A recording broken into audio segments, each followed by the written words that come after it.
Hey guys, so we're ripping this engine out here, and I thought maybe I should show how to take a CP3 off. You know, I was just doing everything in time lapse, but for somebody that wants to see, I'm going to do this as a separate video and dump it into the other video as well. Well, I'll link it in the other video. I'll link the other video to this, or vice versa. So CP3, obviously I have a bunch of stuff off. This usually wraps around here and the head's off and stuff.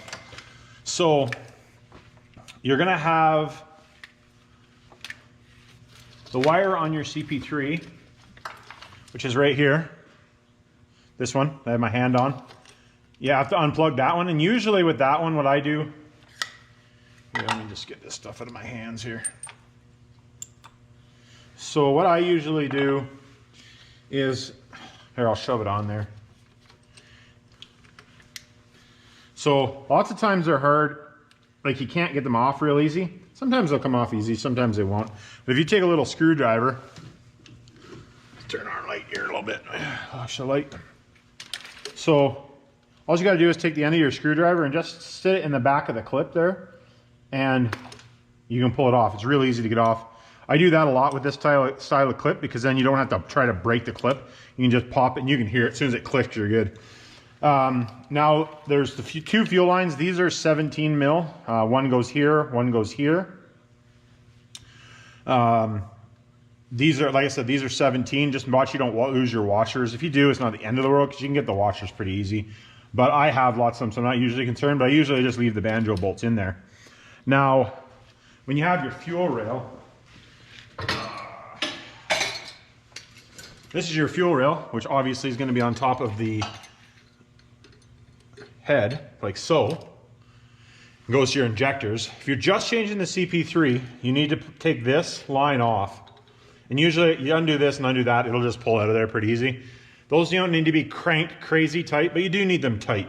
You know, usually what I tell guys is tighten them, not crazy, but tighten them, take it for a drive while it's hot, just give them a little extra, because sometimes they'll still leak on you.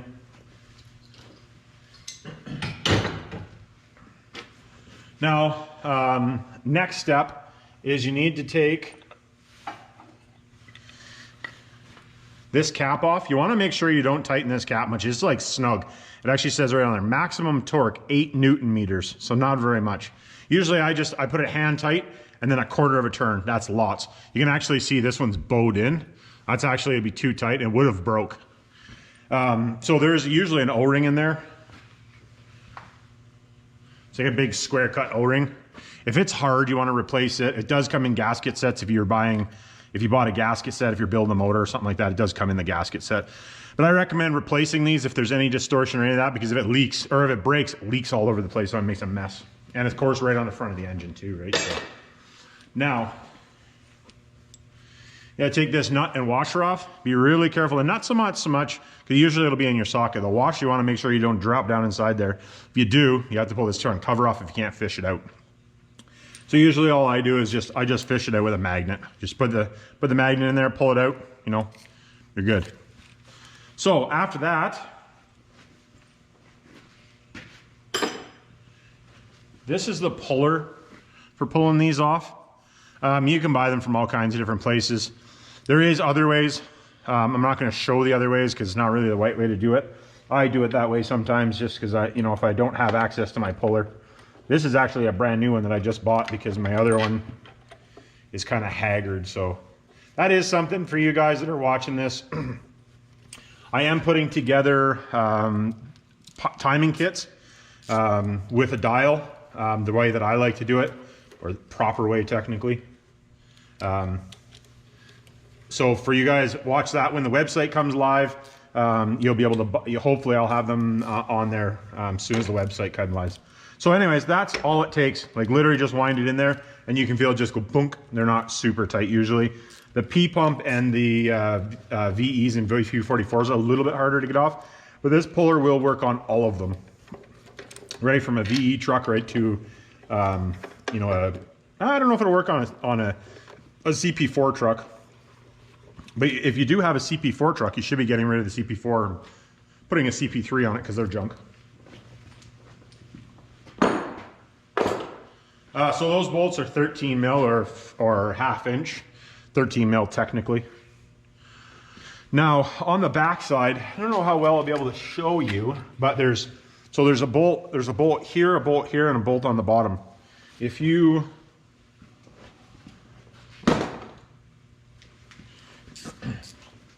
have an extension, I use a 1/4 inch. This is a big long 1/4 inch. You can use 3/8.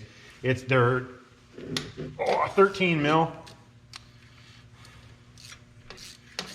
So they're not usually crazy tight. Obviously this is easier because the head isn't in the way.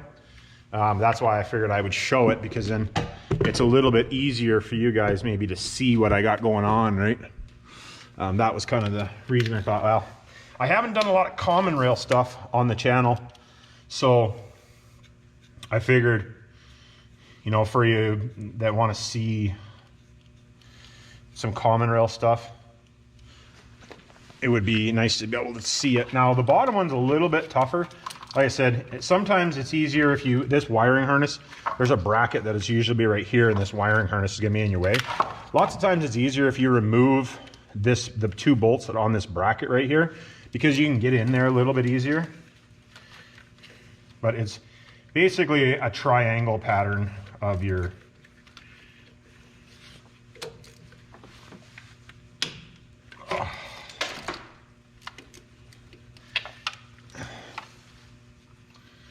like I said, it's easier with the head off, but the head's not, you know, it doesn't impede too much. But obviously having the rad and all that stuff out does make it easier, because otherwise you're laying over top of the rad and stuff. But they're not too bad. You know, maybe takes, I don't know, start to finish. If you've never done one and you have the puller, oh, maybe 2 hours. Like that's if you've never done one. So pulling this off, you just want to walk it back and forth, because it does have an O-ring. So now if you don't have a puller to pull these off, I don't really want to show this, but I'm going to anyway. If you pull it back until pull the pump back and the gear is still on until you can't go back anymore. If you have a big flat chisel, like for chiseling, and it has a big blunt edge on it, you can put it in there, and all you got to do is literally just go far enough to put load on it, and then you tap the end of this, so you get this tight in there. Basically, even a pry bar, a big pry bar works too, but you can tap it in there, and then you just, lots of times if you just tap the end of the CP3, it'll break loose, or if you just get it in there tight enough, it'll just break loose. I've done it that way lots of times. I don't really recommend for you to do it that way. So there's the CP3 out. Now to put it back in, you do not have to time it. All you want to do is make sure you have you clean the inside of the gear out. So inside the gear out, and then this shaft off with brake clean, get it good and dry, nothing on it. And then when you lock it back down, it'll lock really well. I want to say, I'll have to put I don't know what the torque is just off the top of my head. I'll put it in here right now. And so you want to torque it, make sure you torque it. You really should put a new nut, or not a new nut, new washer. You don't have to. I've done it lots of times, not put one on, but should and do are 2 different things. That is one of the things that you don't have to. Lots of times that I'll tell you guys, you know, like if you should, or if you like do this, it really doesn't make any difference to me if you listen. But I like to give you guys the, you know, like I like to give you guys a fighting chance. The reason I tell people to do things isn't just for the sake of my good or them thinking I'm trying to make money or whatever, because it doesn't make me any difference if your truck's blown up.